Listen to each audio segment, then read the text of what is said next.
আসসালামু আলাইকুম এভরিওয়ান। আশা করছি আপনারা সকলে ভালো আছেন। আমি ভালো আছি।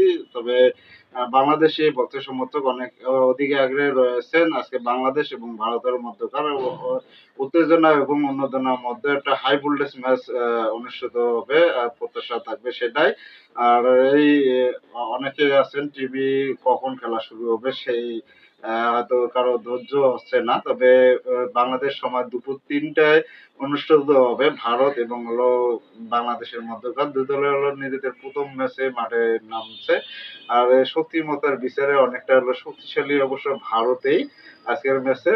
তবে ২ দলের আমরা হেড টু হেড প্রেডিকশন যদি আমরা খেয়াল করি, সেক্ষেত্রে ২ দল মোট ওডিআইতে মোট মুখোমুখি হয়েছে ৪১ বার। এর মধ্যে ৩২ টি ওডিআই ম্যাচ ভারত জয়লাভ করেছে এবং ৮ টি মাত্র ওডিআই ম্যাচ বাংলাদেশ জয়লাভ করেছে এবং এটি ২ দলের মধ্যকার একটি ম্যাচ পরিত্যক্ত হয়েছে।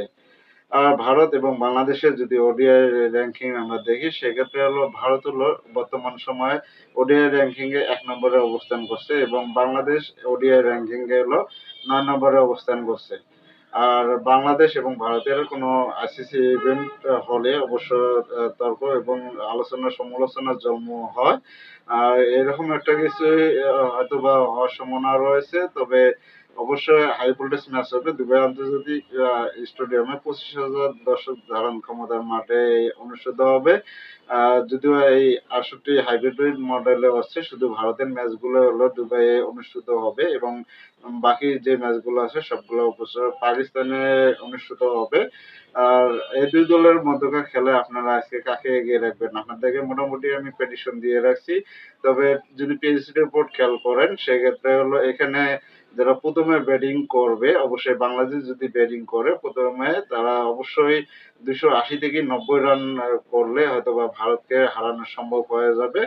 আর নয়তো যদি ভারত ১ম এ ব্যাটিং করে তাহলে ২৬০-৭০ এর ভিতরে যদি ভারতকে বাংলাদেশ আটকে রাখতে পারে তাহলে পরে যারা ব্যাটিং করবে তাদের ক্ষেত্রে জয়ের সম্ভাবনাটা অনেক ভালো থাকবে। আর এই মাঠে যে পিচ রিপোর্ট সেটাই বলে পরের ইনিংসে যারা ব্যাটিং করে তাদের জয়ের সম্ভাবনাটা বেশি থাকে। আপনারা অবশ্যই ভারত এবং বাংলাদেশের খেলা আজকে কমেন্ট করে জানাবেন। ভারত জয়লাভ করবে না, পাকিস্তান বাংলাদেশ জয়লাভ করবে। আমি ২ দলের মধ্যকার প্রেডিকশন যদিও আমি নিয়মিত দিয়ে থাকি, সেক্ষেত্রে আমি ভারত অনেক শক্তিশালী দল। আমি ভারতকে আজকে ৮০% এগিয়ে রাখছি জয়ের দিকে। অপরদিকে বাংলাদেশকে মাত্র আমি ২০% এগিয়ে রাখছি। তবে বাংলাদেশেরও জয়ের সুযোগ থাকবে। ভারত যদিও শক্তিশালী দল, বাংলাদেশ অনেকটা তুলনামূলক দুর্বল প্রতিপক্ষ। অবশ্যই ভারতেরও একটা চাপ থাকবে। তারা চাপে থেকে অবশ্যই বাংলাদেশের সাথে মোকাবেলা করবে। সেই চাপে আরো খেলতে পারে বাংলাদেশ। বোলিং, ব্যাটিং, ফিল্ডিং সব ডিপার্টমেন্টে। তাহলে ভারতের বিপক্ষে জয় করা কোনো অসম্ভব না। তবে বাংলাদেশ অবশ্য প্রায় ৮ জন ব্যাটসম্যান নিয়ে আজকে মাঠে নামবে।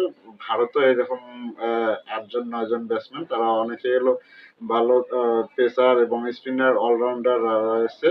তারা যেকোনো সময় যে কেউ ম্যাচ ঘুরে দিতে পারে। সেরকম বাংলাদেশের জয়ের ক্ষেত্রে গুরুত্বপূর্ণ ভূমিকা পালন করতে হবে। ওপেনিং এ তানজিম হাসান তামিম এবং সৌম্য সরকার, পাশাপাশি নাজমুল হাসান শান্ত। এই ৩ নম্বরে যে থাকে, ৩ নম্বরে নামবে সে তাদের দায়িত্ব নিতে হবে এবং বড়, বড় পার্টনারশিপ করে খেলতে হবে। পার্টনারশিপ যদি ওপেনিং থেকে ভালো আসে, পরবর্তী ব্যাটসম্যানদের দিয়ে অনেক ভালো সুযোগ হয়ে যায়, ইজি হয়ে যায়। তারাও একটু চাপমুক্ত হয়ে খেলতে পারে। সেক্ষেত্রে গুরুত্বপূর্ণ ভূমিকা যদি ১ম এ ব্যাটিং করে অবশ্যই ওপেনিং এ মিনিমাম ২০ ওভার পর্যন্ত তারা যদি ২০ ওভার আছে ১২০ বল। এই ১২০ বলে যদি ৯০ থেকে ১০০ রানও সংগ্রহ করে এবং উইকেট যদি না হারায়, তাহলে অবশ্যই বাংলাদেশ সেক্ষেত্রে বাংলাদেশ ওপেনিং ব্যাটসম্যানরা যদি ভালো করে তাহলে অবশ্য বাংলাদেশ জয়ের ক্ষেত্রে অনেকটা এগিয়ে থাকবে। যদি ওপেনাররা যদি ২০ ওভার পর্যন্ত খেলতে পারে এবং উইকেট না হারায়। অপরদিকে ভারত যদি ১ম বার ব্যাটিং করে ১ম ১০ ওভারের ভিতরে যদি আমরা বাংলাদেশী বোলাররা যদি ৩ থেকে ৪ টে উইকেট নিতে পারে, অবশ্যই সেক্ষেত্রে ভারতের অনেকটা দুর্বল হয়ে পড়বে। আর সেক্ষেত্রে বাংলাদেশের জন্য ম্যাচটা অনেক সহজ হয়ে যাবে। তবে শুভকামনা জানিয়ে শেষ করছি আজকের প্রেডিকশন। বাংলাদেশ এবং ভারতের মধ্যকার খেলায় প্রত্যাশা থাকবে আর বাংলাদেশ ইনশাল্লাহ আজকের ম্যাচে জয়লাভ করবে। ধন্যবাদ সবাইকে। ভালো থাকবেন, সুস্থ থাকবেন। আল্লাহ হাফেজ।